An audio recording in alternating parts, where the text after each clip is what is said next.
When some people are made aware of Martin Scorsese's latest film, The Irishman, and its development, a common reaction is exasperation due to the decision to reverse the age of senior citizen actors in order to make them play characters who will be up to around 30 years younger than their actual ages. Realistically, actors like Robert De Niro, Al Pacino and Joe Pesci are far too old to be playing the characters they are playing, which is why Industrial Light and Magic have been brought in during post-production of the movie to de-age the actors for scenes set in the past. Of course, they could have picked different actors for the roles, but that would mean losing the charm of seeing all these veteran legends in the same picture playing off each other, which is why they are instead opting for CGI. So it does bring up another question. Why didn't they just make this movie years earlier, when the actors were in their prime or at least a little closer to the actual ages of the characters they'll be playing? Ideally, you'd have the movie filmed in the late 90s, when it would have been easy to make De Niro, Pacino and Pesci look both younger and older with makeup, and which would also add a poetic element to the film's release date, given that this was when the gangster genre pretty much died out. It's a legitimate question. It is a legitimate question, but that doesn't stop it from being a bit of a naive question.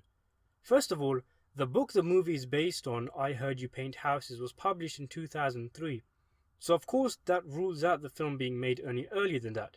So why wasn't it made immediately after then? Well, for this we can only speculate. Who knows what went on behind the scenes? Maybe the project sat on the shelf for around 10 years, or maybe Scorsese was fighting tooth and nail to get it made for a decade. All I know is that in 2013, when Scorsese had the opportunity to make The Irishman or Silence, he chose to make the latter because it was a personal passion project.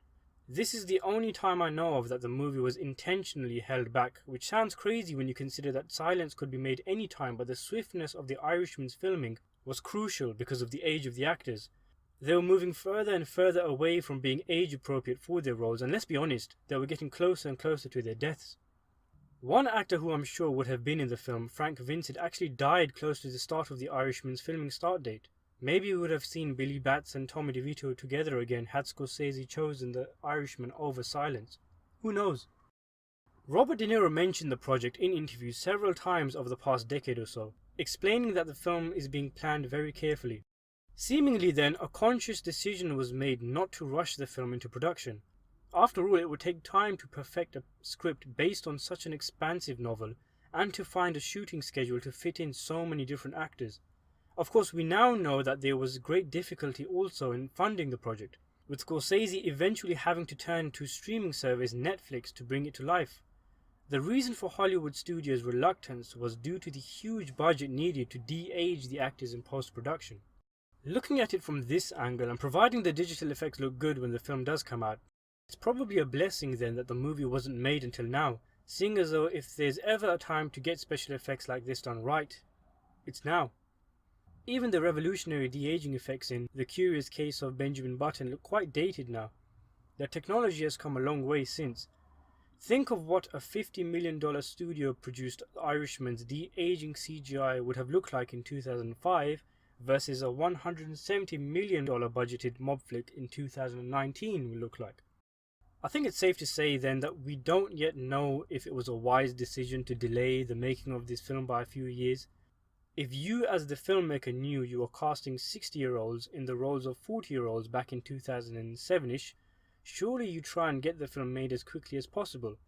Or maybe, because you knew the age gap was already too apparent, you were looking for other ways to make the film work, finally settling for CGI which, at the time, wasn't yet ready.